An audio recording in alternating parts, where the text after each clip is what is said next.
There are a lot of beautiful trees on the campus of Penn State Behrend. You can spend an entire day traveling from tree to tree and learning about each species, but one may not stick out among the others. However, it may be one of the most interesting. Our John Last tells us about it in this edition of The Last Word.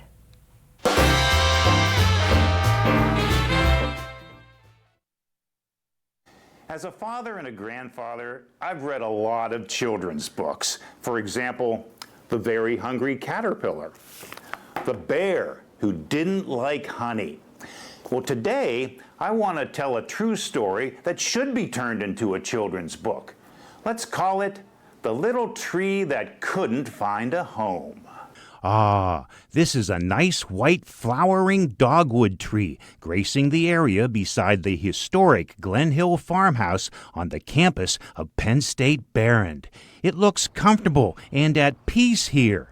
However, things have not always been peaceful for this little tree.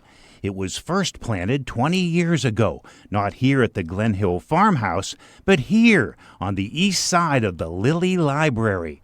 It tried to grow at the library for a few years. However, but it wasn't doing well. It's a little bit wetter lawn. It stays wet too long in the season, and it wasn't doing well. John Tronconi, the leader of the grounds crew, decided that the tree must be moved. He and his staff picked out a nice spot outside the old Erie Hall. John thought Little Tree would love it here. It was a great spot for it. It was doing really well, growing and flourishing and flowering really, steadily every year. There was no problems with that spot.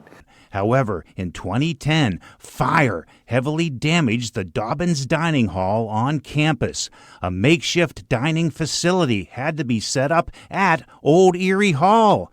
A temporary kitchen was placed right where our little tree stood. A giant mobile kitchen, and that tree where it was in Erie Hall was in the way. So there I am again, digging it out. Oh, that poor tree. John knew he had to find a safe place where the tree would be happy. At that point, I really wanted to put it in a place where I thought that it would never be messed with again. John found a nice place near the old Glen Hill farmhouse pool. It was happy there for many years. However, last year, the old pool was turned into a garden area with a waterfall, a place where students could relax. Again, the tree was in the way, and there was talk about just cutting it down. John and his staff said no. They wanted to replant the tree for a third time. They did it! The tree is now happy at its new location on the other side of the farmhouse. Thanks once again to John and his staff, who believe the little tree has finally found a home. The end. With the last word at Penn State Behrend, John Last, Erie News Now.